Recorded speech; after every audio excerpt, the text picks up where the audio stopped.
So my next guests are among the many worried farmers caught up in this uncertainty.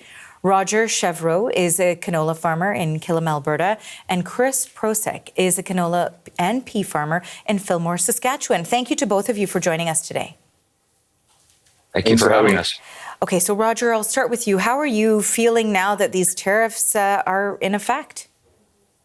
Well, it's very disturbing, to be honest with you. I mean, we rely on canola as one of our major crops for producing a profit for us. It's our most profitable crop. And as you mentioned, we've seen a vast drop in the returns that we're going to see. So, I mean, for people that have got crop in the bins already, it's a concern for whether or not we can sell last year's crop completely. And coming into seeding season, which is about to start in probably about 3 weeks in southern Alberta, it's a concern about what kind of returns we're going to see for next year's crop. And a lot of the money's already been invested in this year's crop that's going to go in the ground. So it's really a difficult situation that we could be facing. Chris, same question to you. How are you feeling now that these tariffs are in place? Well, I think it's the uncertainty around it. Like Roger said, we're mere weeks away from putting seeds in the ground. A lot of the plans are in place to do this. It's not easy just to switch out of canola. Or peas for that matter. There's a ripple effect in terms of rotations and other markets that are quite small. There's just a whole lot of uncertainty when we're going into our go time. The uncertainty is hard to manage. Now, Roger, how much are you exporting to China? So how much damage will this do to you specifically? Well, the Canadian farmers are exporting about $5 billion of canola and canola products completely to China. So it's our second largest customer behind the United States, which represents about $8 billion. So far, these tariffs that we have right now is only on the canola oil and the canola meal, which represents about $1 billion in total. We're still waiting for a decision on the raw seed, which represents about $4 billion. So this is a significant impact on our entire industry, but there could be more damage yet to come, which is even more concerning, to be honest. And how does that impact your livelihood? Well, it's huge because we rely on canola as one of our major crops that produces the majority of our profits that we have here that helps pay for all of the bills that we have. So we've already seen a drop in the market prices in the last couple of weeks, by probably around $100 a ton or $2 a bushel. And that takes the crop from being a profitable crop into one that we're losing money on or potentially losing money on. So it's a significant problem for us and one that we really need to address. I think our Canadian government really needs to reach out to the Chinese government and have some conversations about this. And now, Chris, I wanted to ask you, because for you, this is a bit of a double whammy, because it's not only canola, but also peas, and you grow both, and they are both being hit with these tariffs. So how is that impacting your bottom line, especially at this time? As you mentioned, it's a significant time. Yeah, that's a great point. We're about a third of our farm is either a canola or pea. So you take peas, for example, just before the tariffs were announced, new crop peas were in the $10 a bushel range. We lost probably close to $4 a bushel in the market once the tariffs were announced.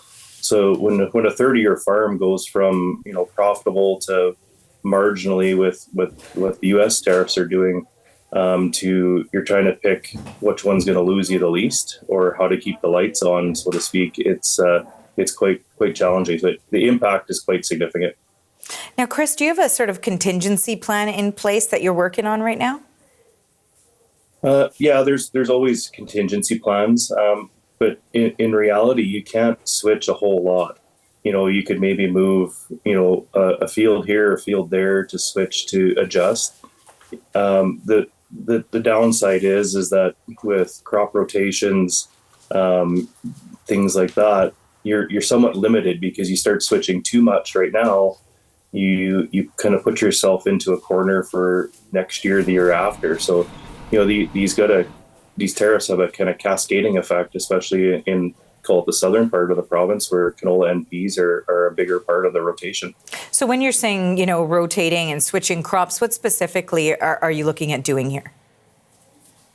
So we'd switch a couple canola acres out to, say, lentils, which is a profitable crop for us, but not everybody can do that. And a good crop rotation would have an oil seed this year, a cereal, or a pulse in years after, just to mitigate the chance of disease and keep production where it needs to be. Now, Roger, you had mentioned that you really would like to see the Canadian government be having conversations with the Chinese government about these tariffs that have been placed on Canadian goods, but also that you'd like to see more supports. What specifically do you want to see for people like yourself, like Chris, who are in this position? Well, I think there's really three things that we need to have the governments address, and the first one is to have some conversations with the Chinese government. I think it's fair to say that Canada can't fight two trade wars with the two largest economies in the world at the same time. That's particularly devastating for canola, being that China represents $5 billion worth of sales for us. And the second thing is that they need to compensate the farmers for the losses that were going to occur. I mean, the Canadian government made this decision to support industries elsewhere in the economy, which I think is important, but it shouldn't be on the backs and the burdens of the farmers to pay the consequences for those decisions. So it really needs to be something that the public pays or helps us out with the compensation. And lending us money is not the answer. It needs to be money that we can actually use to put in the bank and pay our bills with. And the last thing, I think we need to look to try and diversify our marketplace, both domestically and internationally. And we have a great opportunity with renewable energy. Canola oil is very good as both a renewable diesel and as sustainable aviation fuel. So some really good opportunities there, but that won't replace canola in both China and the US. So we really need to start sitting down and negotiating with China. Very finally, I wanted to ask you both in the final, 30 seconds that I've got with you both, Roger and Chris. A lot of people are losing sleep over this trade war with the United States, and they are not in the same position as you. They are not so deeply involved in the industry. So if I can ask, I'll ask you, Chris, first, and then Roger, you the same question. I mean, what right now is keeping you up at night? How are you feeling about all of this? That's a great question. I think it's the unknown. In agriculture, there's a certain amount of the unknown that we accept and we're prepared for, the weather, the markets, in a general sense. But this unknown is on a whole nother level, and piggybacked off the fact that some parts of the province in Saskatchewan have been dealing with multiple years of drought. Land prices, input prices, all of them have been kind of skyrocketing the last few years. So it feels like there's a real tipping point coming that isn't good for the industry. It's the ripple effect within the communities. A lot of small communities in Saskatchewan, Alberta, Manitoba rely on the farmers doing well to support the local rec centers, the halls, those types of things. So I think there's a general uneasiness of the unknown that's coming because it changes by the day.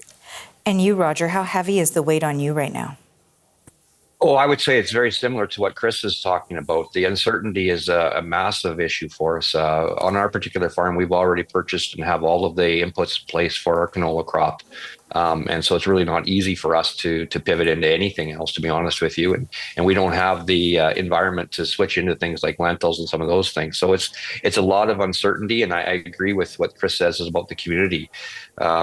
Agriculture is the heart of rural Alberta and rural Saskatchewan, and without agriculture being successful, our communities really, really suffer. So it's definitely a concern. We like I said earlier, canola is the crop that we rely on the most for our profits and our abilities to pay our bills and feed our families. So this kind of uncertainty is something that we really don't look forward to. And it's one of those things that we think that we have a little bit more control over. Weather and things like that, like Chris says, we have learned to accept those kinds of challenges, but this is something that is man-made and it's definitely a concern for us, for sure. Well, I want to thank you both for sharing your experience. That is Roger Chevraux. He's a canola farmer in Killam, Alberta, and Chris Procyk is a canola farmer in Fillmore, Saskatchewan. Thank you to you both. Thank you. Thanks for having us.